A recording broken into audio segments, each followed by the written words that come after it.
I remember one time early in my relationship with Service Champions, I was talking to the owner, Leland Smith, and we're having a conversation about marketing. And I don't remember exactly what the topic was, but I asked him this question. I said, so what is it that your competitors do? And I was talking about a particular thing that I don't know what we're talking about, like their van wraps or their pay-per-click or something. It was some particular thing. And I'll never forget the answer that Leland gave me. He looked a little bit perplexed and he said, you know what? I don't have any idea what my competitors are doing. I don't pay any attention to them whatsoever. And I thought, okay, that's pretty interesting. So I pushed him a little bit more and I said, well, don't you want to kind of know how you stack up against them and whatever it is they're doing? And he said, you know what? I actually don't really care what they're doing because I spend all of my time, effort, energy, and attention. All of my focus is on one thing, and that's my customer. And of course, he reminded me, hey, this company is called Service Champions and that they are in fact the champions of service. And he wanted me to know that and that he ran his company that way. And I thought that was a pretty interesting concept, and it's something that I want to explore with you today. I want to explore the concept of not paying any attention to your competitors and instead focusing all of your efforts on your customer. My name is Rich Harshaw. I'm the founder and CEO of Level 10 Contractor. We're a company that helps remodeling contractors generate 200 to 500 leads monthly through powerhouse marketing like websites, SEO, paid and organic social, CTV, regular TV. That's what we do. Okay, let's get into it. After that experience with Leland Smith, I had a similar conversation with John Bartram. He's my client over at Jericho Home Improvements. He's since passed away, but I did have an interesting conversation with him. I hadn't really noticed it, but when Leland brought that up, I started thinking about all the conversations I'd had over at Jericho, and I realized that we never spend any time talking about his competitors either. It's never really come up once. Even now, after John's been gone from us for a couple years, even with the new ownership, it's just not something we focus on. We don't talk about it. And it's been years. It's been over 10 years since I started working with both of those companies, and we still, like I said, we've never spent any time talking about who their competitors are, what they do, nothing like that. And I'm going to talk to you about a couple of times when it does make sense to look at your competitors. But for the most part, and for the topic that we're going to cover here today, here's the idea. Focus on your customer. What you want to do is be pushed by your desire to impress your customers instead of trying to stay ahead of your competitors. The key then is to figure out what is it your customers want. Now, I'll tell you kind of a funny experience I had, and I've had it multiple times in my career. I think I've had this experience, I think probably 3 times. And it's funny. It always happens the exact same way. It's always with a new prospect or a new customer, and it always happens very early in the discussion. I remember one time when I first got into the home improvement business, I went out to, I can't even remember where it was, somewhere on the East Coast, and I met with the CEO of Four Seasons Sunroom Company, okay? And the reason that I was meeting with them is because at the time I was doing business with 2 out of the top 5 dealers that they had in their network. And word kind of started getting around. Hey, this guy Rich Harshaw is doing some pretty incredible things with these sunroom guys. So they wanted to meet me. Now, here's what happened. We talked on the phone and we discussed maybe coming out there they had an incentive trip back in those days that they did it was the year I went, it was in Cabo San Lucas. And that's where I ended up going. And I was speaking at their little conference they had there. It's probably,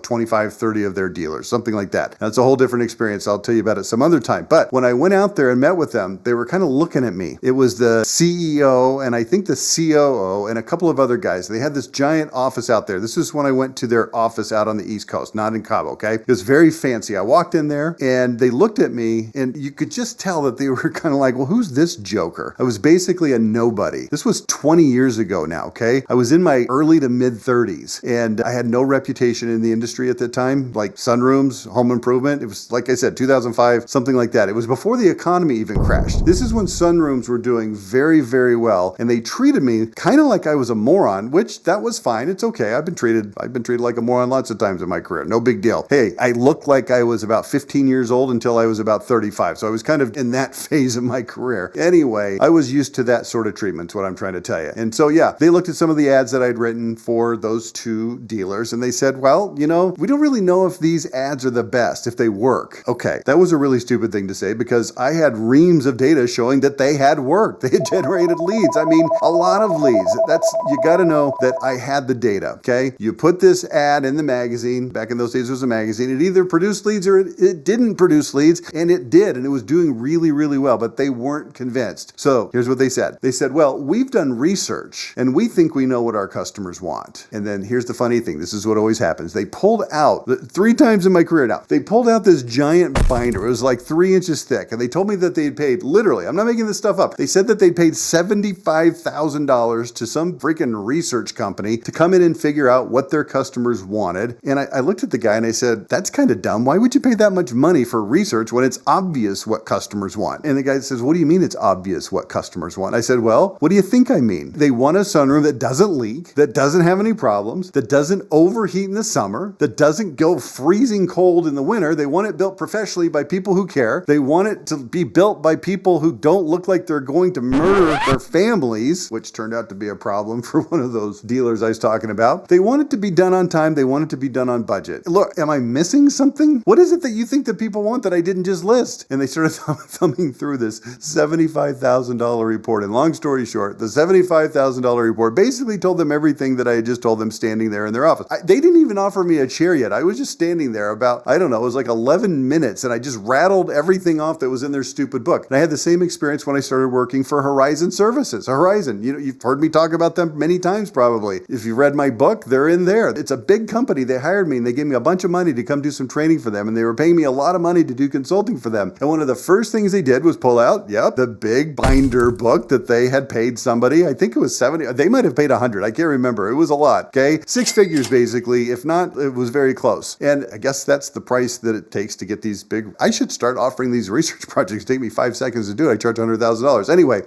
I guess I could just manufacture 400 pages of bullcrap and put it into a report in a big 3-ring binder. And then, that would be a great business. Anyway, here's the thing. It was funny. And then I had the same conversation with Mark Akin. He took it a lot better than the sunroom guys did. They kind of threw me out of their office. Those guys thought I was a jackass. But Mark Akin, he was much smarter. He said, well, you know what? We've looked at this. And what do you think are the things that are most important? And I said, Mark, I can tell you what the most important things are. I mean, look, it's HVAC service. It's not that hard. I said, the customer wants you to be there on time. They don't want to sit around all day and wait for you and ruin and miss an entire day of work. Is that true or false? And he goes, well, yeah. Okay. Because you got to know Mark. He's East Coast, Philadelphia guy. They want your technicians to show up and be clean and look again like they're not going to murder your family. True or false? He says, well, yeah. Well, look, they probably want to make sure that the job's going to be done right so that when you fix their air conditioner, when it actually gets fixed, it's actually fixed. True or false? And he goes, yeah, that's true. They want it to be fixed on the first visit. So you don't have to go over to the house and say, oh crap, we have to get the part. And then, 2 or 3 days later, you wander back with the part. They don't want that. True or false? And he said, well, yeah, that's true. I said, look, they want the quote that you give them to be the actual amount of money that it's going to cost on the final bill. They don't want to have a surprise charge at the end. True or false? And he goes, well, yeah. I said, look, here's what they don't want. They don't want a lot of sales pressure. They don't want to feel like they're being taken advantage. They don't want to feel like they got an arm pushed up behind their back and made them cry uncle so that they would buy. True or false? Well, yeah. They want you to respect their home when you walk in. They want you to treat their place like it's important. True or false? Well, yeah. And then he said, well, we had them rank those so that we know which ones are the most important. And he pulled out this little chart and it was rated on a scale of 1 to 5 stars. And they had people that they had done research with. And they had these focus groups or something where they did surveys. I don't know exactly how it worked. Anyway, it showed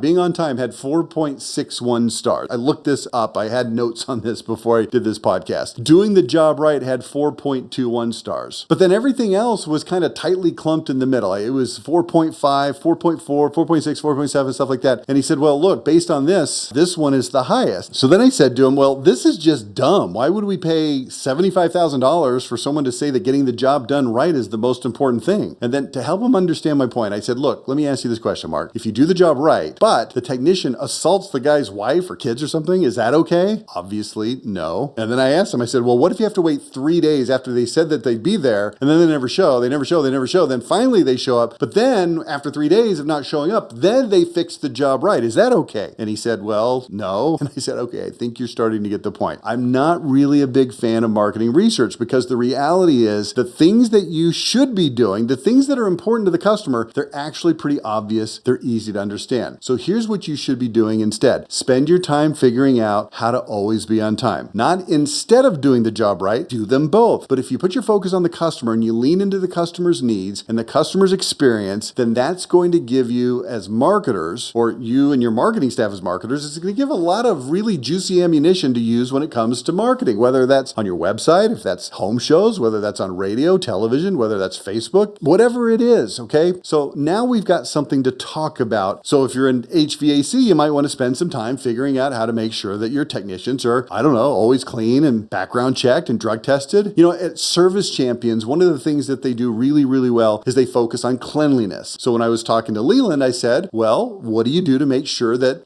things are clean? And he said, each technician is responsible for his own truck and has a weekly truck check. And I said, okay, so what's involved in the weekly truck check? Well, the weekly truck check is that it has to be cleaned on the outside, and they have a certain way to wipe down the dash. They have to make sure that papers can't fly, all over the place. They have to have a clean truck, okay? That's what he told me. I said, well, what happens if they don't clean their truck? And he said it affects their bonus. And if it's a problem, then it affects their employment status, okay? So you get the idea. They also make sure that their technicians have multiple uniforms. So if something happens on a service call and they get something on their uniform, let's say grease or dirt or whatever it is, then they can change into a different uniform. They make sure that they always wear shoe covers in the home every time they walk into somebody's house, okay? Now, the interesting thing is I was at one of their all-company meetings, and as the name would suggest, the whole company shows up for this meeting. It was like, at the time, they're much bigger now, but it was like 200-something people. I don't know. It was a lot. It was very interesting. I'm going to have another video about that coming up. But when the technicians walked into the meeting room, you'll never believe this. They all pulled on their shoe covers. I watched like 150 or something technicians lean down as they entered the room, put on their shoe covers, and they came into the flipping company meeting. Not into a customer's home. This is into their meeting. This is what I call culture and core values. Now, if we ask Leland Smith, so what is it that your competitors do to make sure their trucks and uniforms are clean? You know what he's going to say? I think you do know what he's going to say. He's going to say, I don't know, and I don't care. You see, he's setting a standard, and he's setting it high. Spend your time figuring out how to get the job done right in just one visit. When I worked with Horizon Services, we used to run radio ads that said they had 1,072 parts on every single truck just to make sure that they had what was needed for your repair, no matter what it was. If they don't have what you need in the 1,072 parts, then they have, guess what? Dedicated part runners that they'll send in another truck to bring the part that's needed, which is pretty rare because, it's 1,072 parts. That's a lot. These are things that they do to make sure that they can do the job in just one visit. This is called focusing on your customer, focusing on their experience, and not giving a rat's beep what your competitors are doing. So here's what's going to happen if you do this. You're going to look around and you're going to notice that you've only got 0 or 1, at the very most, 2 competitors that are even in the same ballpark as you. Here's something I hear a lot. I've heard this in my entire career. Well, what if our competitors just copy what we're doing? Do you realize what an idiotic thing that is to say? It's idiotic on about 4 different levels. Let me explore the first 2 levels. Number 1, you know what? Most of them aren't going to copy what you do. You're a level 10 kind of a company, right? Or at least an aspiring level 8, I hope. Come on, let's get with the program here. Guess what most of your competitors are? They're level 2 or 1 or 4, 3, 6, whatever. The good ones are level 6. Those are the kinds that are really stroking it and doing something. You're going for level 10. The idea that you're going to be just blatantly ripped off in what you do and what they say on their ads and in their website and whatnot, it's just, the likelihood is so low that it's not going to happen. And even if they do try to do it and they say it, guess what? The likelihood that they're going to say it as well as you say it with power, precision, passion, identity, it's almost non-existent. It's not going to happen. So that's the level 1 of absurdity. Let's see. Let me come up with another level of absurdity. Oh, here it is. How about this? They can't do it. They won't do it. And even if they do, okay, so what? Now there's 2 or 3 of you that are awesome. Guess what? The marketplace is rewarded by having 2 or 3 companies that are awesome, and there's plenty of market share for all of you. Do you know that service champions in their highest zip codes, where they've been forever, still less than 20% of market share in their highest zip codes? It's not like you can't build a gargantuan, awesome company off a very small percentage of the people that are willing to listen to your message, understand who you are, what you do, how you're different, and are willing to pay the price that you're asking them to have that level of service. Now, an interesting thing, speaking of service champions again, we did a project. It was about a 6-month project. The project was called I Fired Leland. Now, Leland Smith, as I told you, remember, he's the owner. What we did is we looked at technicians who had worked at Service Champions, but then they quit, but then later they asked to come back and they worked there again. I personally interviewed something like 11 or 12 or 13 technicians that went through that experience, and I was blown away by their stories. You can watch it on YouTube. Go Google it. It's been a while, but I think you can still find it. Just look for Service Champions I Fired Leland Smith. Something like that. Watch it. They actually show it to their new recruits, or at least they used to. I'm not sure if they do anymore. But here's what the video does. It interviews all these guys who worked for Service Champions before, they quit, and then they came back. And they tell us why they left. Usually it was something like a disagreement with a manager, or they thought they could make more money somewhere else. Maybe they got an offer that sounded too good to pass up. Look, these guys get offered huge money to jump ship all the time. These top technicians, right? They take the bait, they go to another company, and inevitably, invariably, every single story ends the same way. The promises weren't true. Once the slower seasons hit, in an HVAC, that's an issue. After the main summer AC rush, these guys, they went to this other company, there was no work. They weren't making any money, and nobody paid any attention to them. They didn't have any say in anything. They were treated like garbage. Then they either got fired or laid off. It was brutal. And we've confirmed it over and over again. We go down the list of their biggest competitors, the companies that these guys left and went to, and it's the same story every single time. Some of them bounced around 4 or 5 different places and then eventually came back to Service Champions. And you know what? All of those other companies, they suck. Every single one of them. They just flipping suck. Now, one thing you need to realize in that industry, HVAC, home improvement also, if you're a level 10 kind of a company, it's so extremely rare. It's such a rare specimen that you're going to dominate. That's why I'm pretty fired up when I find a level 6 or 7 or 8 company that really wants to get to level 10 because their mindset is right and they're going to do the things that they need to do to get there, because the majority of the companies in this industry, they absolutely, positively freaking suck. They're terrible. They're good in 1 or 2 things, but not in 17 others. They're good in 16 things, but maybe terrible in 4. And rarely will you find a company that's really, truly what I call level 10. Okay, a big part of level 10 is always pushing yourself higher and further. So you don't have to really worry about what your competitors are doing. You just don't have to worry about it. But we do have to think in terms of where you're at now, pushing it further and higher. So I'm going to give you a couple of examples of some things that I've looked at inside Service Champions and said, okay, let's double down, let's triple down on these things, because they're going to be things that we're going to tell in story format in our advertising and marketing. One of the things that they would do is something called good deeds for free. What good deeds for free is this. Their technicians go into the home, they fix the air conditioner, do the tune-up or whatever it is, install the new air conditioner, whatever the thing is, and they look around and they try to identify things that they can do as a good deed for the customer, okay, for free. Okay, so it might be as simple as bringing the newspaper, people really have newspapers, okay, the trash cans up to the house. Oftentimes it's a lot more complex than that. It's like helping them move some boxes or helping an older customer list a car for sale on Craigslist. Yeah, that's a real story. Maybe it's helping them clean out some of their gutters. I mean, you name it, they've done it. Good deeds for free. So when I found this out, I said, we could really double and triple down on this. And we started creating advertisements that profiled and identified specific good deeds for free that they had done. And then we pushed those out there to the marketplace. Another thing that we doubled down on was what they called their happy money promise. Now, their happy money promise says that if you're not 100% satisfied or happy, then the service, it's 100% free. And this is a promise that had been gathering dust on the shelf for a long time. Nobody ever talked about it at the company. It wasn't in any of their marketing. I just asked them, are you serious about this? Is this really something that you really feel like you can fulfill on? And Leland was like, absolutely. We've been doing this basically since day one in this company. In fact, in the early days, they used it as a main selling point because they needed something to tell people so that they would do business with them, because back in those days, they were just a no-name company, right? In the early days. So we resurrected the concept and now we put it in all of their ads. We talk about it in a very specific way on their website. We took the concepts of satisfying customers, but we've encapsulated it in this thing called Happy Money Promise. And we articulate it in a lot of different places so that customers see it. They understand it. They know it. It becomes a part of the ethos of the company. Another thing that we tripled down on with this particular company, Service Champions, is what we call the world's friendliest technicians. Now, this is a big part of what they do. A lot of the customers that they service are older, a little bit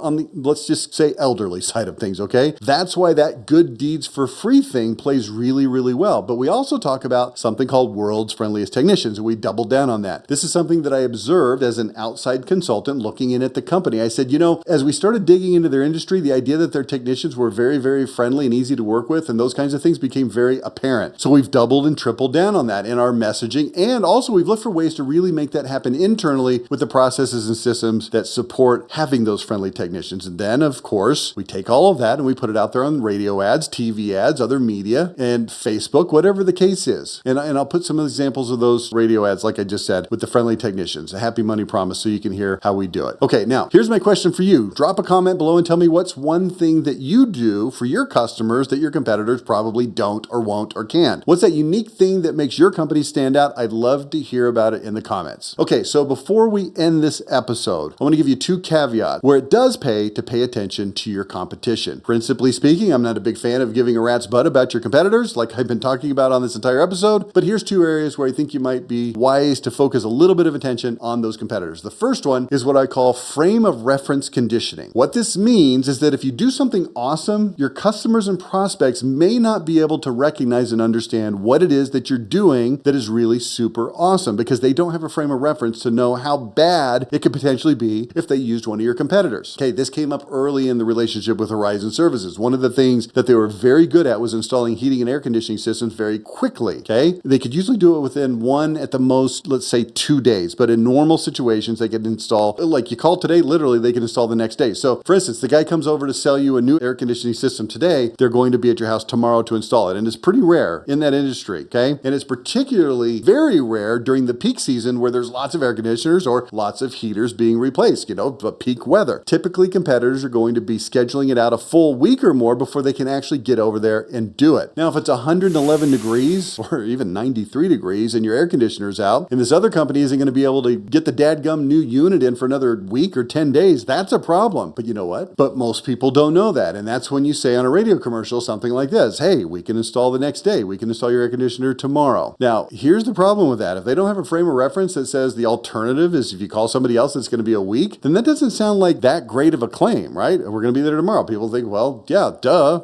How do they know it's not going to be tomorrow? This is called confirmation bias. You've heard me talk about this before, other podcasts. If you've heard me live, I talk about it all the time. It's an important concept. If you don't let people know what the expectations are and what the frame of reference is for the range of what they can expect with various competitors, they may not realize that the awesome things that you do are actually all that awesome. So you've got to tell them. So this came up, like I said, in that early conversation with Horizon Services when I was writing radio ads, and I really wanted to double down on the idea that it's going to take at least a week for the competitors to get an installation. And the owner of the company got marked. He was a little bit bent out of shape. He's like, I don't really want to say that because it sounds kind of negative. And I was like, well, if you're sitting there in 94 degree heat for a week and a half, not having a new air conditioner while you're waiting for it to be installed, that's kind of a negative thing. And he said, well, yeah. And I said, look, we've got to help people understand. So in those situations, we're going to be very generic. We're not going to say, hey, this specific competitor, we're not dirty talking, we're not bad mouthing any particular company. We're just letting them know, hey, if you don't go with us, here's what you can expect. It's going to take a full week. If you don't go with us, here's what you can expect. Note, if you're ready to take a jab at your competition, we have a video for that too. Click the link at the top. With Service Champions, we kept the gloves on. I remember one time I wrote an ad about the way that the technicians looked, and we said the guy's going to show up and he's going to look like he just got out of prison. The competitors. He's going to have the ponytail, the face tats, the multiple piercings, and we actually got a lot of blowback from that because apparently there's a lot of people that like to have long hair and when they have to have the ponytail, and they felt offended if you say something about having a long hair, hippie-looking technician. So we had to pull that ad. But we still have ways to get that message across with a lot of power, precision, and passion that's not quite as necessarily offensive to the ponytail crowd because, again, that ponytail crowd, they really like their ponytails. But regardless, you get the idea, right? You're following me on this? Are you tracking with me? We have to be a little bit negative, but we don't have to call out people specifically, competitors specifically. So that was the first reason that you might want to take a look at your competitors. Frame of reference conditioning. The second reason is to create what I call a consumer report style report for your prospects. Here's what you do. You research your competitors, you find out how they perform on subjective scales of competence, and then you publish the data. So what you want to do is find out, let's say you identify something like 5 or 6 or 8 or 10 different categories of things that are measurable. To continue the Service Champions example, one of the things we might look at is whether or not they require drug tests and background checks. Maybe it's something like how many trucks and how many technicians do they have? Do they require truck checks? Do they answer the phone with a live person or with an auto attendant? We could go down the list and come up with, like I said, 5, 6, 8, 10 different things. And then what we do is we mystery shop the competitors and find out how they stack up. And then you publish that information. Now, let me tell you why this is so valuable. The first reason is because the SEO juice of this, it's enormous. So think about this for a minute. Let's say that you've got 5 major competitors in your area and you do this kind of research and you publish the data on your website about these 5 competitors. So let's say that we're servicechampions.com and we're competing against, it's going to make up a company here. So let's say it's A1 Air Conditioning. And let's say that we have a 100-point scale that we put together to measure how these companies do in 10 areas. 10 points per thing. 10 things. That's 100 points maximum. You follow me here? We measure Service Champions on those 10 things. 10 points per thing. And they come out to 92. Not perfect, but really, really, really good. But A1 on those same 10 things only grades out at a 64. Now we write an article that says, this is a blog, okay? An article for your website, a blog. How Service Champion stacks up against A1 Air Conditioning in Southern California, Orange County, okay? This goes into the blogosphere. Google picks up on it. Now, somebody goes into Google and they type in, hey, I'd like to see A1 Air Conditioning because that's the company, they want to find that company's phone number, okay? For whatever reason, they already know about them. What do you think was one of the first things that's going to pop up? Yeah, a blog. How A1 stacks up against Service Champions. Click, then they go to the Service Champions website and they see an article that says, look, on 10 points per thing with a maximum score of 100, here's how we did. We scored a 92. Here's how A1 did. They scored a 64. And then we show the work, right? You got to show the work. Remember, like back in math class, the teachers say, show your work. Well, here's what you say. Here's where they're deficient. Here's some things that you know they could improve on. And here's some things that they do well. Look, it's not about saying, hey, A1 sucks. They're terrible. It's about saying, here's how A1 does according to these things and doing the homework for the customer. Now, this isn't really done in the spirit of, hey, what are my competitors doing so I can learn from them and stay ahead of them and get better than them, like, Leland doesn't like to do. This is done more in the spirit of, let me do some homework for my prospects so that they don't have to do the homework themselves.